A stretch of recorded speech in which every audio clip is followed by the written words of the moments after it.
Bismillahirrahmanirrahim. Assalamualaikum warahmatullahi wabarakatuh.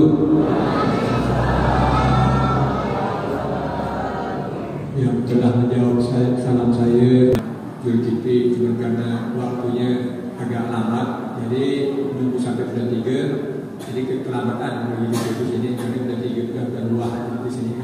Jadi kita ambil yang agak awal sedikit. Kami ucapkan terima kasih atas apa yang telah disampaikan. Kami ucapkan terima kasih kepada Ketua Masjid Nurul Huda telah menyampaikan kata sambutannya. Adapun acara yang kita tunggu dan kita nanti yaitu penyampaian tausiah dari Ki Hajar Munahar. Kalaulah masjid ada jambangan, masuk ke dalam buka kuncinya. Kalaulah masjid ada jambangan, masuk ke dalam buka kuncinya. Kalaulah ada niat rombongan, semoga tersampaikan melalui tausiahnya. Pergilah dan membawa kantang berisi sayurlah ikan. Dari jauh beliau datang, ayo kita dengarkan tausiah yang disampaikan. Yaitu acara selanjutnya penyampaian tausiah dari Ki Hajar Munahar. Dengan segala hormat kami persilakan.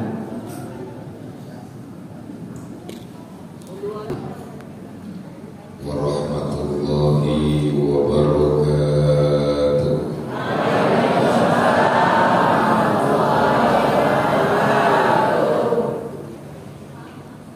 Bismillah walhamdulillah. Alhamdulillahilladzi asra bi'abdihi lailan minal masjidil harami ilal masjidil aqsa alladzi barakna haulahu linuriyahu min ayatina innahu huwas sami'ul basir. Asyhadu an la ilaha illallah wahdahu la syarika lah wa asyhadu anna Muhammadan abduhu wa rasuluhu la nabiyya ba'da. Allahumma salli wa sallim wa barik ala habibina wa syafi'ina wa qurrati a'yunina wa maulana Muhammad wa ala alihi wa ashabihi wa junudihi wa ansarihi min yaumina hadha ila yaumil mi'ad. Amma ba'du, segenap para ulama, para asatiz, tokoh masyarakat, para hujat yang saya muliakan, aparatur pemerintah baik sipil maupun militer, dari Kapolsek atau yang mewakili, atau dari Kodim atau Babinsa, kemudian dari kecamatan mungkin atau yang mewakili, yang saya hormati, malam hari ini kita dapat berkumpul bersama-sama. Saya begitu menoleh ke atas, indah ini masjid. Mudah-mudahan ini masjid di akhirat menjadi salah satu istana di dalam surganya Allah Subhanahu wa Ta'ala.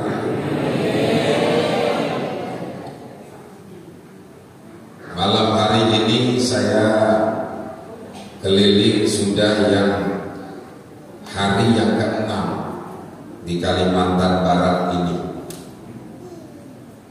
Jadi dari hari Kamis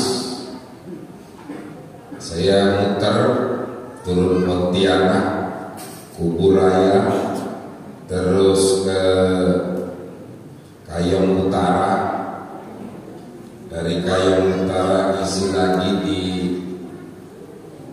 di Sidu, isi lagi di daerah Tram itu, kemudian saya ke Sandai, dari Sandai saya sampai ke Ketapang ini. Alhamdulillah menikmati perjalanan yang penuh liku-liku. Nah, jalannya asik tuh. Jadi di mobil itu bisa mijit sendiri. Nah, saking asiknya itu perjalanan. Alhamdulillah malam ini bisa bersilaturahim di Masjid Nurul Huda. Saya nggak tahu nama kecamatannya apa ini. Namanya desa Muara Pawa. Ya udah yang itu aja pokoknya. Alhamdulillah sekali lagi, karena kita yakin dengan bersilaturahim itu rezeki Allah mudahkan. Kalau meninggal bisa Allah mudahkan. Man ahabba ayyubsata lahu fir rizqihi wa ayyusa'a lahu fi asarihi falyasil rahim. Siapa orang, kata Rasul, kalau seseorang itu menginginkan rezekinya diluaskan. Yang namanya rezeki itu bukan sekedar uang. Kalau kita kadang-kadang berpikir rezeki itu adalah uang, rezeki adalah uang, ini pemikiran kita. Padahal rezeki Allah itu setiap saat Allah berikan kepada kita. Kadang-kadang kita tidak menyadari oksigen, napas ini rezeki yang Allah berikan sama kita. Coba kalau seandainya ini oksigen, napas ini, rezeki Allah ini, Allah ambil saja, gak usah lama-lama, 10 menit. Sanggup gak kira-kira? Lewat kita Pak, habis kita. Penglihatan ini rezeki, kita bisa jalan rezeki, kita bisa mendengar rezeki. Makanya rezeki Allah tidak ada habis-habisnya. Wa in ta'uddu ni'matallahi la tuhsuha. Kalau seandainya kau ingin menghitung rezeki, nikmat Allah tidak akan terhitung. Makanya orang itu masuk surga bukan karena ibadah, bukan karena ibadah kita. Bahkan pernah digambarkan ada seorang ahli ibadah di akhirat. Ketika dia diperintahkan masuk surga, Allah itu kan nanti memerintahkan ahli surga, udkhuluha bisalamin aminin, masuklah kalian ke dalam surga dengan aman, dengan tenang, dengan nyaman. Udkhulu jannata birahmati, masuklah kalian ke dalam surga karena rahmat dan kasih sayang. Ada seorang yang protes sama Allah, ya Rabb, bukankah aku masuk surga lantaran ibadah yang aku lakukan? Bukankah karena aku sujud kepadamu? Bukankah aku muslim mengeluarkan zakat? Bukankah aku selalu melakukan kebaikan? Bukankah karena ibadah yang aku lakukan? Rupanya hamba ini sedikit protes sama Allah. Akhirnya kata Allah, ya malaikat, coba kau ambil timbangan. Nikmat yang aku berikan kepada hambaku ini dengan ibadahnya, mana yang lebih berat timbang? Ditimbang sama malaikat. Dari ibadah dia sekian tahun dia hidup, kemudian Allah timbang nikmat penglihatan, nikmat mata. Ternyata dari nikmat penglihatan, nikmat mata itu lebih berat dari ibadah yang dia lakukan. Apa kata Allah? Masukkan ini hambaku ke dalam neraka. Ya Allah. Di dalam neraka baru dia menyadari, sadar, dia tobat kepada Allah, dia menyadari kesalahannya, lalu baru diangkat lagi. Jadi rezeki Allah itu besar. Makanya dalam hidup ini kita harus lebih dekat tunduk kepada Allah timbang kepada manusia. Kenapa Rasul di Isra dan di Mi'rajkan? Baginda Nabi di Isra dan di Mi'rajkan itu kan setelah berjuang mati-matian membawa kalimat tauhid, membawa anak manusia kepada jalan kebenaran. Baru setelah itu Nabi mendapatkan ujian yang begitu berat, ditinggal oleh istrinya, pamannya. Nabi sedih.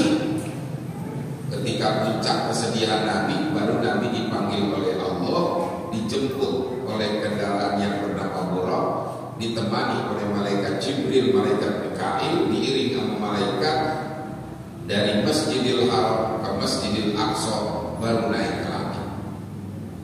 Itu proses sebetulnya. Nabi itu diangkat setelah berjuang. Makanya kita umat Islam ini, manusia ini, kalau mau diangkat oleh Allah ya berjuang dulu. Kemudian dari masjid ke masjid.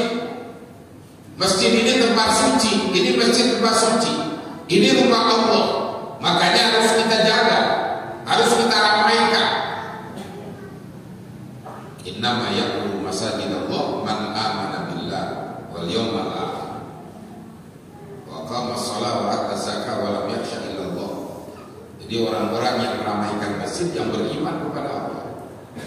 Jadi kekuatan umat Islam ini adanya di masjid. Makanya orang-orang di luar Islam, mereka kadang-kadang tidak suka kalau umat Islam ini ramai di masjid. Jadi sekarang ada peraturan baru lagi Pak dari Menteri Agama, saya bingung. Peraturan baru yang baru 2 hari ini sedang ramai sekarang. Ini masjid tidak boleh lama-lama. Pertama, tidak boleh suara azan itu keras-keras. Jadi volumenya harus diatur. Saya bingung Pak. Orang azan kok volumenya harus diatur, padahal azan itu kan hakikatnya memanggil orang, mengingatkan orang agar supaya datang ke masjid, atau paling tidak mereka yang ada di punggung jauh sana, oh ini sudah waktunya kalian untuk sujud kepada Allah. Ini suara azan udah mulai diatur. Belum lama ada peraturan kotak masjid nggak boleh dijalankan di masjid. Saya bingung, ini Menteri Agama kok kerjanya ngurusin kotak masjid sama ngurusin suara azan. Nanti lama-lama ujung-ujungnya jangan-jangan azan kan nggak boleh pergi di masjid. Ya Bu ya, ya Bu. Ya, ini udah aneh-aneh sekarang Pak aturan ini. Makanya saya kadang-kadang suka banyak bertentangan. Saya kebetulan diamanahkan sebagai Ketua Umum Majelis Ulama Indonesia Provinsi DKI Jakarta. Kadang-kadang saya banyak berseberangan, karena nurani kita, hati kita ini kadang-kadang gak terima.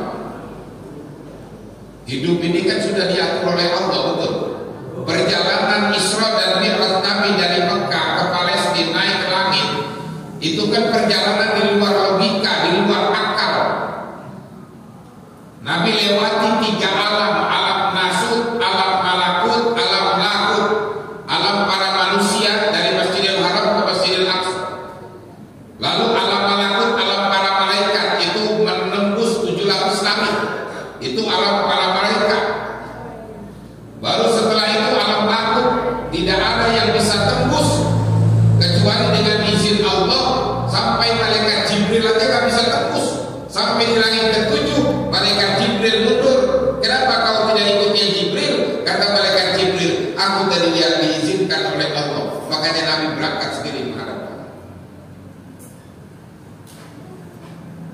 Perjalanannya begitu jauh. Jadi pakai akal pun gak bisa. Tapi karena kemauan Allah, dengan memakan waktu sepertiga malam sudah kembali lagi ke Mekah. Ini artinya Allah yang mengatur. Iza arada syai'an ayyaqula lahu kun fayakun. Jadi semua ini sudah Allah atur. Hidup kita ini sudah Allah atur. Ujian datang, tantangan, rintangan, penyakit itu Allah atur semuanya. Ini kadang-kadang orang sama corona takut, tapi sama Allah nggak takut. Ini yang berbahaya. Betul. Iya, apalagi sekarang baru mulai virus corona. Lewat corona ada lagi datang namanya Delta. Delta selesai, masuk lagi sekarang namanya Omikron.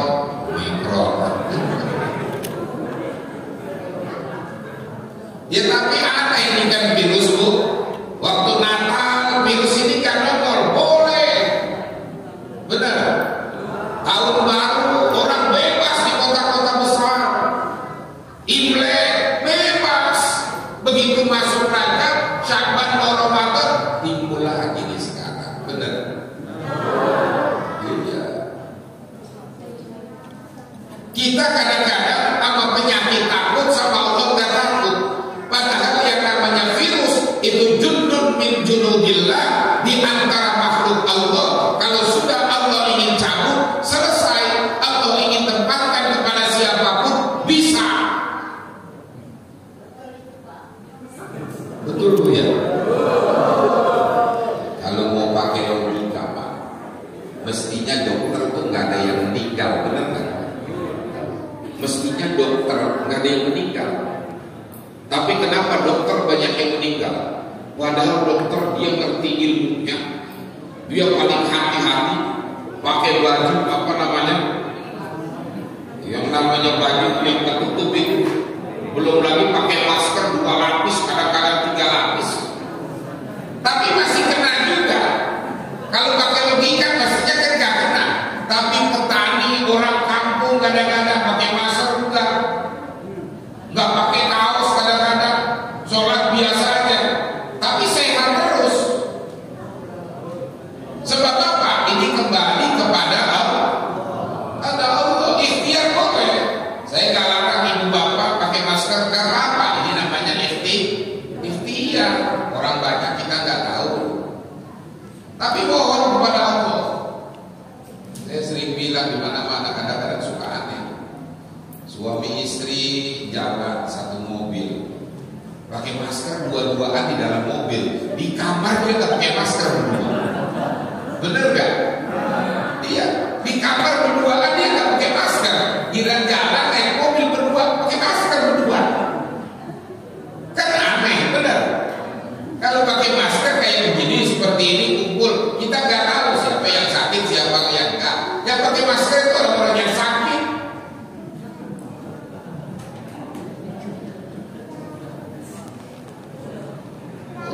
Kenapa? Iya, kita nggak usah takut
marah, Allah nggak mau marah. Kata Allah, hei umat manusia, hei bangsa Indonesia, kalian takut sama penyakit, padahal penyakit aku yang menciptakan. Lalu kalian tutup itu rumah-rumahku.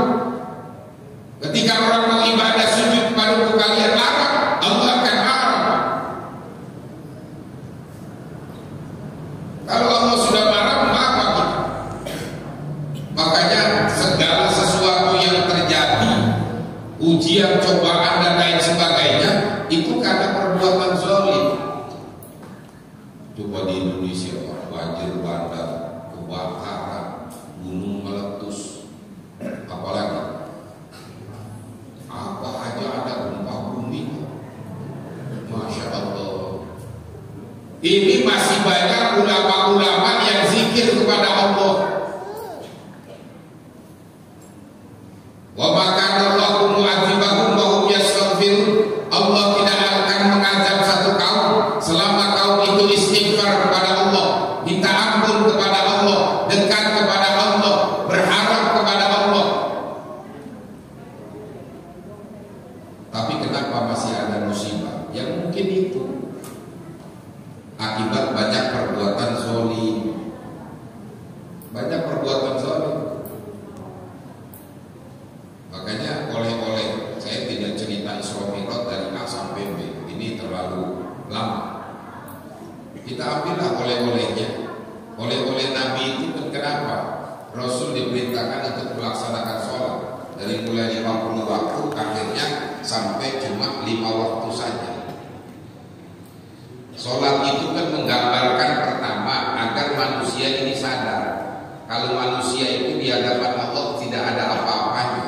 Ketika kita sujud kepada Allah, kita mengucapkan Subhana Rabbiyal A'la wa bihamdi. Ya Allah, Kau yang Maha Agung, Kau yang Maha Tinggi. Pujian hanya untuk Engkau ya Allah. Kita baca inna sholati wa nusuki wa mahyaya wa mamati lillahi rabbil. Hidup mati kita ini adanya di tangan Allah, semuanya di tangan Allah. Makanya Isra Mi'raj itu hanya diterima dengan orang yang beriman. Sebab apa tadi? Karena kalau sudah iman yang berbicara, ungkapannya sudah jelas. Idza arada syai'an ayyakula lahu kun fayakun. Kalau aku ingin berhendak segala sesuatu jadi, maka jadilah. Ini gak dibuat-buat, Pak. Makanya ya kadang-kadang itu tadi, kadang-kadang saya suka berpikir bingung. Ini kok kayak penyakit bisa diatur-atur gitu. Ya nggak tahu nanti setelah Omikron apalagi, saya juga kurang tahu kan. Apa nanti ada lagi saya nggak tahu kan. Ya dulu katanya kalau sudah divaksin aman. Iya kan, betul nggak? Akhirnya kita diperintahkan vaksin. Saya waktu awal-awal termasuk orang yang tidak terima vaksin. Saya lama, sudah hampir 6 bulan saya akhirnya dialog sama Pak Gubernur, sama Pak Anies Rashid Baswedan. Kenal Bu Pak Anies Rashid Baswedan? Kenal kan? Beliau insya Allah doain jadi presiden tahun 2024, amin. Beliau itu orang cerdas. Beliau itu orang cerdas, orang pandai. Dan beliau cinta kepada siapapun juga. Makanya Jakarta sekarang itu tenang, damai, warganya juga bahagia. Jadi kalau orang cerdas begitu. Pak Anies itu bukan orang pinter. Saya bilang, Pak Anies bukan orang pinter. Siapa bilang Pak Anies orang pinter? Beliau itu orang cerdas. Apa bedanya pinter dan cerdas? Orang cerdas itu omongan sama perbuatannya sama. Itu orang cerdas. Kalau orang pintar kerjanya cuma ngebohongin, nginterin orang, jadi ngebohongin orang dulu. Dia ngebohongin terus. Iya. Kalau saya jadi ini nanti beras gak impor, nanti semuanya aman. Sekarang aja minyak goreng susah dicari, bener. Iya. Padahal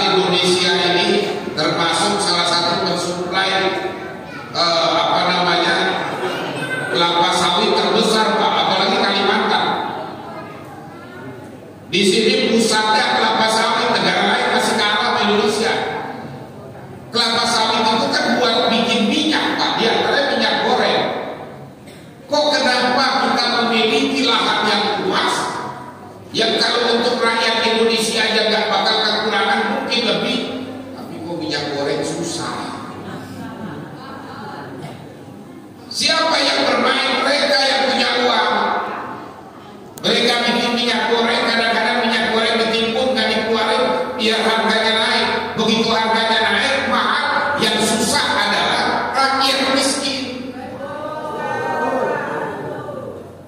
Iya kan, kasihan saya lihat di TV orang sampai antri, Masya Allah.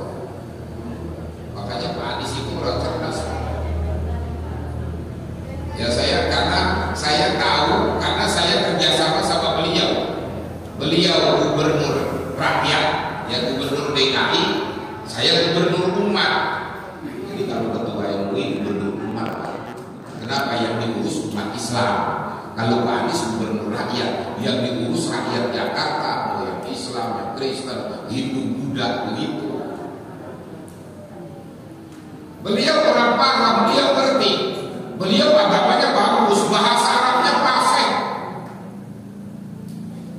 Tapi ketika bicara agama, beliau tidak mau bicara untuk masyarakat Jakarta. Diserahkan ke kita, ke MUI. Udah MUI yang bicara. Urusan agama diserahkan ke MUI. Padahal beliau paham, beliau ngerti. Kalau urusan tatanan pemerintah baru beliau bicara. Beliau sama ulama, sama siapapun, beliau jadi imam bisa, suaranya bagus, tapi gak pernah beliau mau jadi imam. Jadi jadi pemimpin, suaranya juga gak jelas, pengen jadi imam, di belakang ulama-ulama semua lagi, berbahaya itu. Iya, biasanya ada tuh Pak, gitu nanti 2024 kalau mau pilkada biasanya ada tuh yang begitu tuh. Pilkada atau apa namanya calon anggota dewan, iya, pakaiannya rapi, pakai sarung, pakai baju koko, pakai sorban, pakai peci kayak ustaz. Padahal sebelum jadi anggota dewan kerjanya mabuk dulu. Gitu mau jadi pemimpin, pakaiannya kadang-kadang pakai budak-budak. Kalah Habib sama dia, macam-macam Pak manusia. Kadang-kadang manusia ini untuk mencapai tujuan duniawi, dia rela berdusta, dia rela membohongi dirinya dan membohongi orang lain. Padahal kebohongan ini adalah puncak kepala dari setiap kesalahan. Maka orang kalau sudah sering berbohong, sering berdusta, itu dianggapnya hal yang biasa. Dia tidak mau tahu siapa orang yang dibohongi.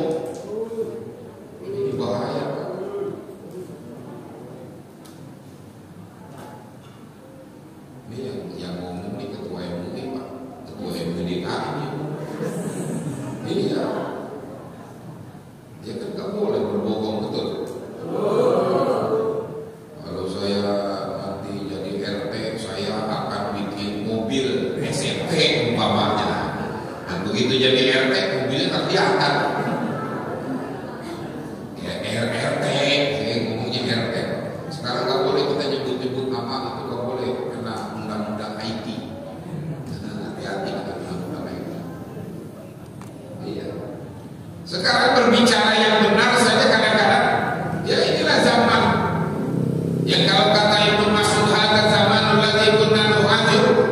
Ini zaman yang aku takuti, di mana satu saat nanti yang hak itu akan ditolak, yang batil itu akan diterima, yang hak itu selalu dijadikan musuh, yang batil dijadikan teman. Dan ini terjadi. Ya, mungkin ibu bapak di sini nggak terlalu merasakan, tapi kita yang di kota-kota merasakan.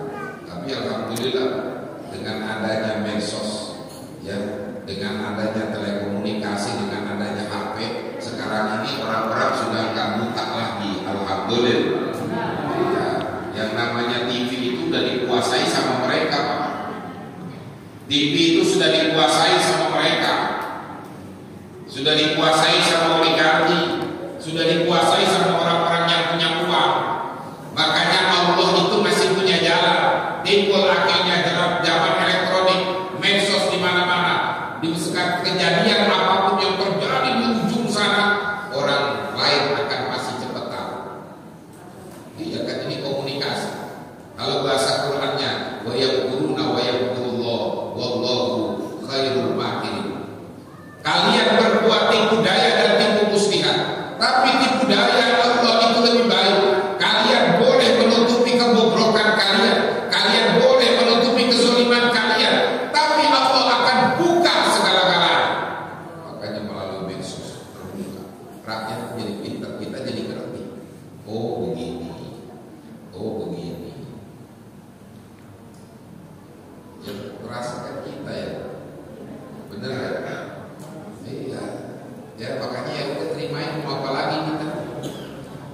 kita terima, kita banyak mohon kepada Allah. Mudah-mudahan Allah selamatkan kita dari dunia sampai akhirat. Ya, hidup ini kan cuma sebentar ya. Pada saatnya kita kembali kepada Allah. Makanya saya sering sampaikan, Allah itu gak pernah melihat badan seseorang, status sosial, harta benda. Yang Allah lihat di hati. Jadi dimulai dari hati. Innallaha la yanzuru ila ajsamikum. Allah nggak lihat badan kamu. Kamu mau putih, kamu mau bersih, kamu mau gemuk, kamu mau kurus, kamu mau tinggi, kamu mau pendek. Allah nggak pernah lihat itu yang namanya badan kita. Karena apa? Badan ini cuma tempat bersemayamnya ruh. Ini cuma tempat bersemayamnya ruh. Ibaratnya kontrakannya ruh adanya di badan kita nih. Allah ciptakan ruh manusia, kemudian Allah tempatkan di jasad manusia masing-masing. Ada yang ruh ditaruh di jasad di Amerika, akhirnya begitu lahir bulat. Ada ruh yang Allah letakkan taruh jasad Allah ciptakan di Arab, begitu keluar putih bersih. Ada yang Allah letakkan ruh di India, keluar hidungnya mancung. Ada yang Allah letakkan di Afrika, begitu keluar, putih bener, hitam. Ada ruh yang Allah letakkan di Ketapang, ya begini modelnya. Ya putih enggak, hitam enggak, ya begini. Makanya terimain aja, nggak boleh dirubah-rubah. Jangan gara-gara pengen kayak orang India hidung mancung pergi ke dokter suntik silikon biar hidungnya mancung. Begitu disuntik pakai silikon, ditutup sama kapas, dibuka setelah 1 minggu, bukan mancung ke depan, mancung ke belakang. Pas dilihat kayak celengan semar. Gak boleh kita rubah-rubah di badan kita, terima. Kalau ikhtiar kita obati, sakit kita berobat, itu ikhtiar boleh. Masuk angin kita kerok boleh, ini ikhtiar. Gak apa-apa, itu namanya ikhtiar. Sebab apa? Sebab pada akhirnya sehebat apapun badan ini pasti akhirnya datang masa tua. Allahul ladzi khalaqakum min dhafin. Allah menciptakan kalian dalam keadaan lemah, lahir lemah, nangis. Seorang bayi tidak bisa berbuat apa-apa. Ada di sini bayi begitu lahir langsung lari. Begitu lari langsung main kata lama. Itu kayak anak jin gitu. Gak ada lemah. Summa ja'ala min ba'di dhafin quwwatan. Kata Nabi, kata Allah, setelah dia lemah lalu Allah berikan kekuatan. Masuk masa remaja, kuat, hebat, gagah. Umur 15, 20 sampai 30, 40 tahun masih gagah. Iya kan? Gagah. Makanya begitu badan kita kuat, gagah, gak usah kita rubah-rubah. Buat nakut-nakutin orang kampung, gak usah badan dikasih takut. Begitu orang lihat takut. Iya, kalau masih muda orang takut melihatnya. Ntar kalau udah umur 50, 60 tahun jalan bongkok ada tatonya. Begitu anak-anak lihat, waduh ini gimana kakek-kakek ada tatonya ini. Summa ja'ala min ba'di quwwatin dhafan wa syaiba.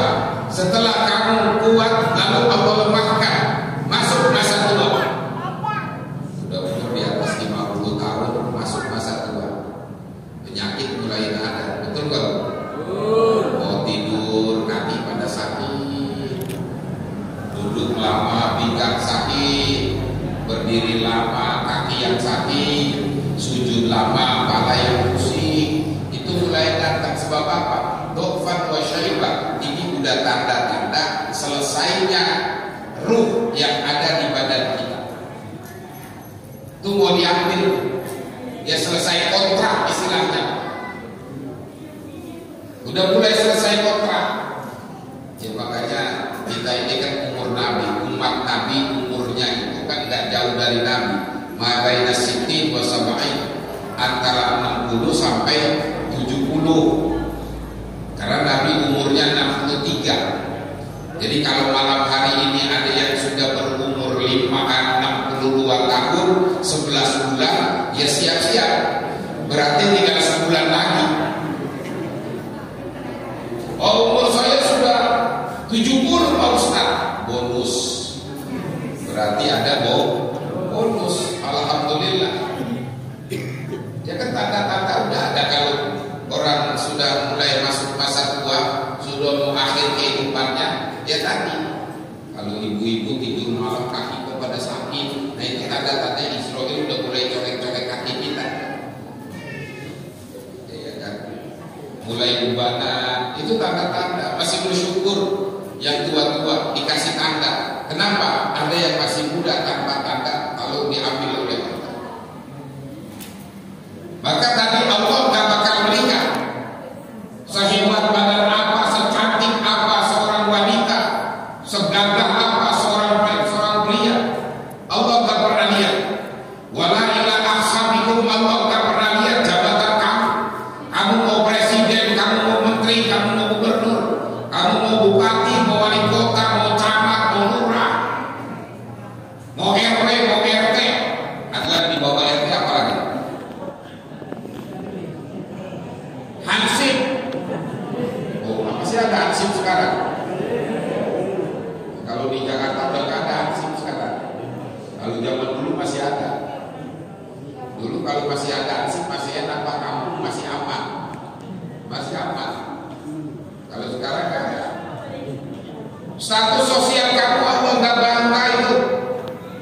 Apa kalau ada jenderal mati, jenderal meninggal, itu malaikat munkar nakir takut, Pak, mau nanya, yang mati jenderal. Enggak.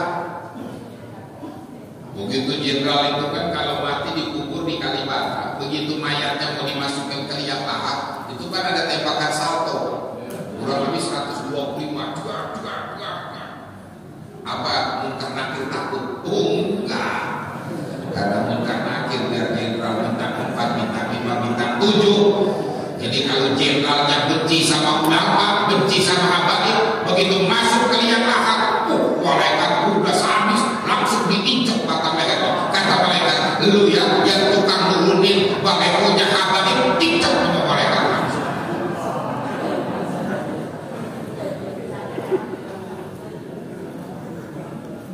Gak takut tuh sebagai malaikat munkar nakir, Pak. Tapi biar seorang biasa, petani biasa, atau aparat yang rendahan, dia cinta sama orang soleh, dia cinta sama orang yang baik, nggak pakai begitu meninggal pakai tembakan salto, langsung dimasukkan ke liang lahat. Ketika itu kuburnya menjadi terang, malaikat langsung menyambut kehadirannya. Ya Allah, makanya kuburnya riyad min riyadil jannah, taman di antara taman surga. Amin. Jadi jangan bangga sama jabatan, Pak. Jabatan itu nggak selama-lamanya, betul? Nggak selama-lamanya. Orang hormat mungkin sama kita pada saat kita punya jabatan, tapi ketika jabatan ini lepas, jabatan dunia, orang sudah tidak akan hormati kita. Kecuali ketika kita punya jabatan, kita dekat sama rakyat, kita dekat sama masyarakat, kita selalu bersama-sama, kita ngaji bersama-sama. Begitu nggak ada jabatan, orang tetap akan hormat sama kita. Kenapa? Ketika kita punya jabatan, kita menghormati orang yang di bawah kita. Benar nggak? Oh, saya punya teman banyak begitu, Pak. Punya jabatan begitu. Makanya saya punya anak-anak saya, Pak, Bu, itu ada yang jenderal bintang 2. Ya, anak-anak angkat saya termasuk jenderal bintang 1. Saya nasihati. Dia termasuk Kapolda Metro Jaya, Kapolda Banten. Itu anak-anak angkat saya yang mainnya di rumah sebelum punya bintang. Itu di rumah. Tidur di rumah, apa di rumah, sekarang punya jabatan, saya sampaikan. Ya hati-hati, karena ini amanah dari Allah, harus dijaga. Yang jadi wali kota, yang jadi bupati, kita sampaikan. Kenapa? Kita menyampaikan yang benar untuk menyelamatkan saudara-saudara kita. Karena kalau ajal sudah diambil sebelum tobat, bawa dosa, ya Allah, berbahaya. Orang meninggal dunia, dia belum sempat tobat kepada Allah. Masya Allah, dia akan menghadap Allah. Disiapkan itu neraka jahanam, disiapkan neraka jahanam. Tapi kalau dia menghadap Allah, sudah bertaubat dengan bawa banyak pahala, Allah siapkan surga ada. Makanya tergantung kita. Di akhirat itu nggak ada masing-masing. Di akhirat itu kita semuanya rombongan. Orang-orang yang baik dimasukkan ke dalam surga rombongan. Orang-orang yang nggak baik masukin ke dalam neraka juga rombongan. Wasiqal ladzina kafaru ila jahannama zumara. Orang-orang kafir, orang-orang yang kufur pada Allah, menentang Allah, dimasukkan, dibawa, didorong, digiring ke dalam neraka. Zumara, rombongan. Makanya hidup di dunia ini tergantung siapa yang kita cinta, siapa yang kita suka. Jadi kalau ibu sukanya bergaul dengan orang-orang yang baik, bapak sukanya bergaul dengan orang-orang yang soleh, nanti di akhirat bersama orang yang soleh. Wasiqal ladzina taqaw ilal jannati zumara. Orang-orang yang bertakwa juga mereka nanti digiring, dibawa, dituntun ke dalam surganya Allah. Zumara, rombongan. Jadi rombongan. Kalau ada pemimpin gayanya gaya Fir'aun, berbuat zalim, nanti bareng Fir'aun. Tapi kalau pemimpin dia baik, membawa umat dan rakyat kepada jalan yang baik, dia akan bersama pemimpin yang baik. Siapa? Mereka khulafaur rasyidin. Ada Abu Bakar, ada Umar, ada Utsman, ada Ali. Jadi tergantung apa yang kita lakukan sekarang, tergantung. Makanya paling tidak cintailah orang-orang yang baik, orang-orang yang soleh. Makanya Nabi ketika di Isra dan di Mi'rajkan, begitu sampai Masjidil Aqsa, nggak langsung naik ke atas, sholat dulu di Masjidil Aqsa. Bersama siapa? Dengan para anbiya wal mursalin. Rombongan. Walaupun kita nggak pernah ketemu dengan Rasul, nggak pernah berhadapan dengan Nabi, tapi kan masih ada pewaris para Nabi. Dan itu sudah disampaikan oleh Rasul. Al-ulama warasatul anbiya. Ulama adalah pewaris para Nabi. Jadi cinta dengan ulama sama juga cinta kepada baginda junjungan Nabi besar Muhammad. Ya, pilihan kan di tangan kita semuanya. Pilihan tinggal di tangan kita. Makanya ujian hidup ini berat. Perjuangan ini berat. Paling tidak kita jaga nih anak-anak kita. Ya Bu, ya Bu, anak-anak kita jaga. Di Ketapang ini banyak pesantren, masukin ke pondok pesantren. Saya tadi sempat mampir di pondok pesantren apa? Hidayatul Rahman. Di situ ada, belum pesantren yang lain. Kenapa? Kalau anak-anak kita soleh, anak-anak kita baik, masuk pondok pesantren, anak-anak kita ketika ibadah kita dapat paham. Sekarang ini dalam rangka menghancurkan generasi muda ke depan ini, berbagai macam cara.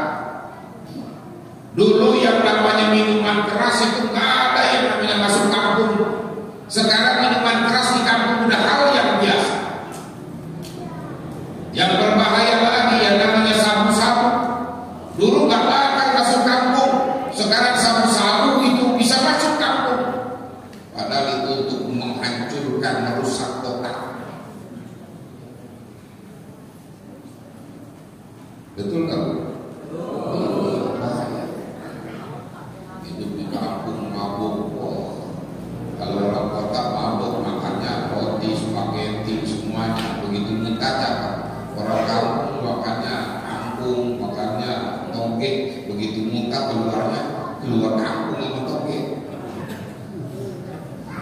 Padahal itu bahaya buat anak-anak. Dan ini anak-anak kita lagi sedang dicekokin.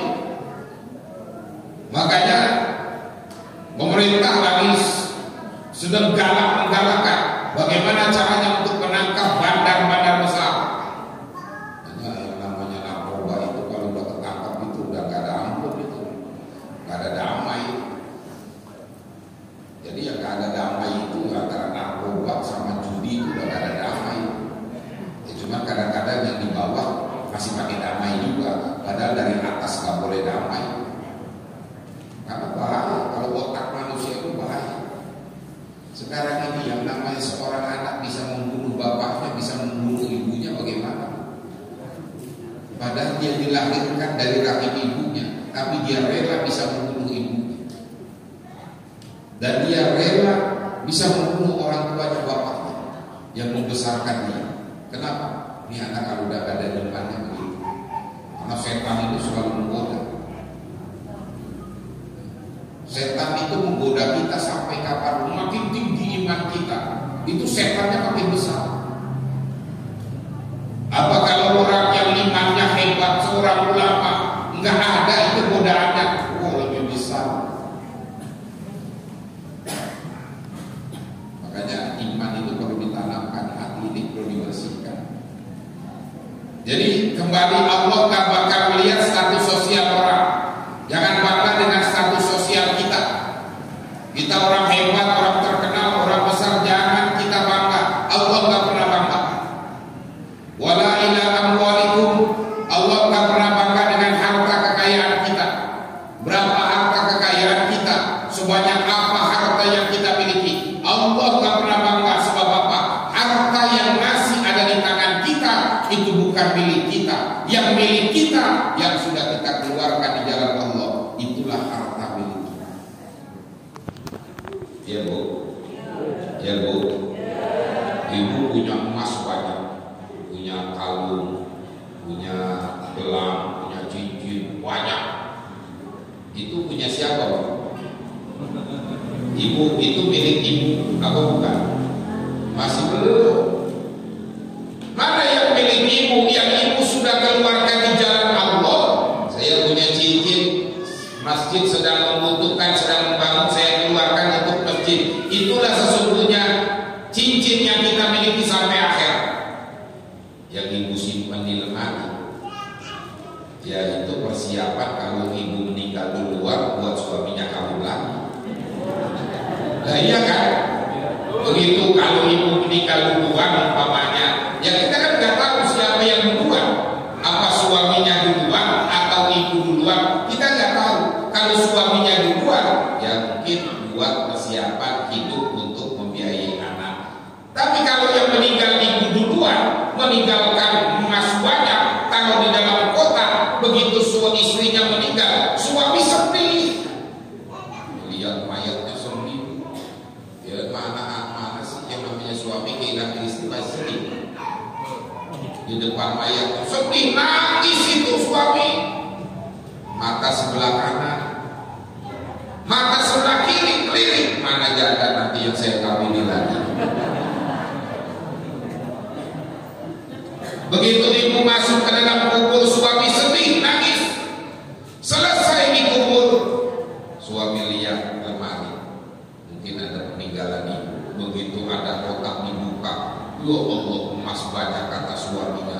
Masya Allah, ternyata istri saya solehah. Dia tahu bagaimana perasaan saya. Alhamdulillah, dengan peninggalan emas ini berarti saya ada modal untuk kawin lagi. Makanya sebelum itu dijadikan modal kawin lagi, mendingan sedekahkan di jalan Allah.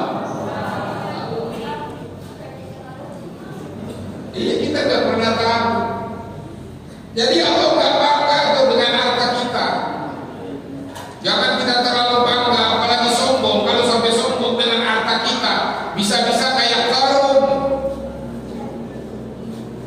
Qarun itu seorang yang sombong di zaman Nabi Musa. Hartanya banyak, padahal tadinya miskin. Minta doa kepada Nabi Musa. Ya Musa, hidup saya miskin, saya pengen Allah kasih kekayaan. Didoain sama Nabi Musa. Begitu kaya, lupa sama Allah, bahkan menentang Nabi Musa. Makanya banyak sekarang anak keturunan Qarun, Pak. Lagi miskinnya mah datang ke Ustaz, datang ke Kiai minta doa. Pak Kiai, Pak Ustaz doain saya biar Allah kasih rezeki saya. Didoain sama kiainya. Begitu jadi orang kaya, boro-boro mau datang sama kiainya. Kiainya lewat, dia masuk ke dalam rumah, takut ya nih kiai jangan-jangan mau minta sumbangan buat pesantren. Iya kan? Itu namanya masih anak keturunan Qarun. Lalu apa yang Allah lihat? Walakin yanzuru ila qulubikum. Yang Allah lihat adalah hati kalian. Faman kana lahu qalbun shalih tahannalallahu ilaihi. Siapa yang punya hati yang bersih, hati yang baik, hati yang jujur, hati yang lurus, maka Allah cinta kepadanya. Jadi kalau mau Allah cintai, hati kita harus bersih. Makanya sholat itu oleh Islamiyah untuk membersihkan hati kita. Wasta'inu bis-sabri was-shalah. Mohonlah pertolongan kepada Allah dengan kesabaran dan melakukan ibadah sholat. Jadi hidup ini harus banyak sabar. Kemudian juga harus banyak bersyukur. Jadi kalau mau bahagia, kuncinya di dalam hati kita. Kalau hati kita sering sabar dengan ujian, bersyukur dengan nikmat, maka insya Allah hidup ini bahagia. Jadi bahagia itu adanya di dalam hati. Jadi Bapak jangan berpikir kalau Bapak ke kota melihat orang rumahnya mewah, mobilnya mahal, harganya miliaran, oh dia itu hidupnya bahagia. Belum tentu. Mobil miliaran kalau dia kredit itu tiap bulannya harus berapa yang harus dibayar, pikirin. Mobilnya 1 miliar, ya sebulannya dia harus bayar kredit mungkin berapa duit? 50 juta, 25 juta. Kita nggak tahu. Mendingan kita yang naik motor atau kita naik sepeda, nggak pakai bayar kredit. Yang enak lagi jalan kaki. Jadi banyak bersyukur. Makanya urusan dunia kita diperintahkan lihat ke bawah. Kalau kita punya motor, jangan lihat yang punya mobil. Alhamdulillah ya Allah, saya masih punya motor. Tetangga sebelah saya cuma punya sepeda. Setiap hari gulung benang naik sepeda ke kebun kelapa sawit. Yang punya sepeda jangan berpikir harus punya motor. Alhamdulillah ya Allah, masih punya sepeda, masih bisa goes sepeda. Saya cepat sampai ke kebun. Yang gak punya sepeda masih bersyukur. Alhamdulillah ya Allah, saya masih bisa jalan kaki. Tetangga sebelah saya stroke gak bisa jalan. Yang stroke alhamdulillah ya Allah, saya masih hidup. Tetangga saya stroke mati. Kan begitu. Yang mati ya udah tinggal tanggung jawab dia dan bapak. Jadi hidup kalau bersyukur itu nikmat. Yang gak enak tuh kalau kurang bersyukur. Dia dagang warung laku, ada sebelah tetangganya dagang laku lagi. Kok hatinya mulai iri, ngomong di mana-mana. Ya wajarlah kalau dia dagang lebih laku walaupun baru buka warungnya, karena dia punya tuyulnya ada 13. Orang dibilang punya tuyul. Begitu tetangganya beli mobil kaget, jantungnya naik, kena serangan jantung, masuk rumah sakit. Di rumah sakit ada yang bisikin lagi tetangganya yang kemarin beli mobil, dia beli lagi tuh mobil satu lagi, mati akhirnya, belum diobati. Akibat hati ini tidak bersih.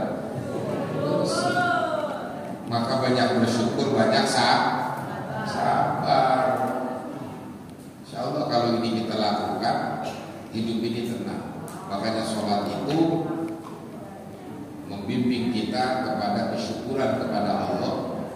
juga sabar dari ujian dan cobaan.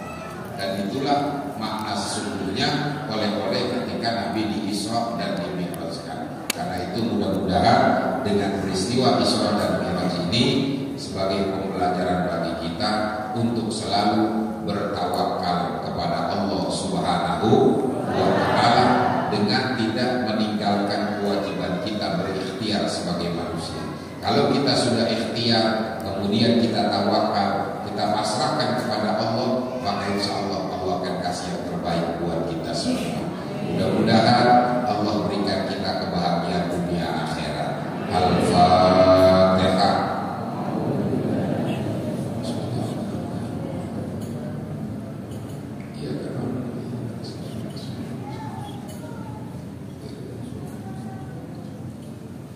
Astagfirullahaladzim, astagfirullahaladzim. Alhamdulillah, ma'budihi salli ala sayyidina Muhammadin wa ala ali sayyidina Muhammad. Sallallahu radhiyallahu ta'ala sadatina Rasulillahi walhamdulillahi rabbil alamin. Allahumma ja'al jam'ana hadha jam'an marhuma wa tafarraqana min ba'di tafarraqan ma'suma. Allahumma fatna bil islami qa'imin wa fatna bil islami qa'idin wa fatna bil islami qa'idin wa la tushmit binal a'da'a wal hasidin. Allahumma ja'al khairan a'malina wa khairan a'malina khawatimah wa khairan ayyamina yawma nalqaka. Allahumma ja'alna wa ja'al awladana min ahlil khair wa min ahlil ilm wa ja'alna min al-ulama'il amilin wa min syuhada'i wa shalihin. Rabbana taqabbal minna wa innaka antas samiul alim wa tub 'alaina innaka antat tawwabur rahim.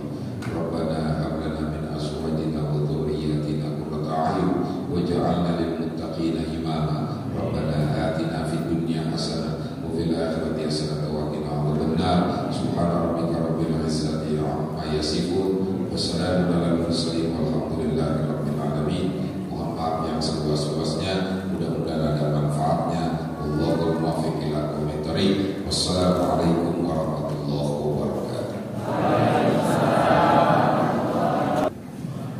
Terima kasih kami ucapkan kepada Ki Haji Munahar atas tausiah dan doa yang telah disampaikan. Semoga tausiah dan doa yang telah disampaikan tadi dapat kita terapkan dalam kehidupan kita sehari-hari. Amin amin ya rabbal alamin. Mencari lombok menjadi makanan, enak disantap di tepi telaga. Semoga kita menjadi rombongan yang dimasukkan Allah ke dalam surga. Amin.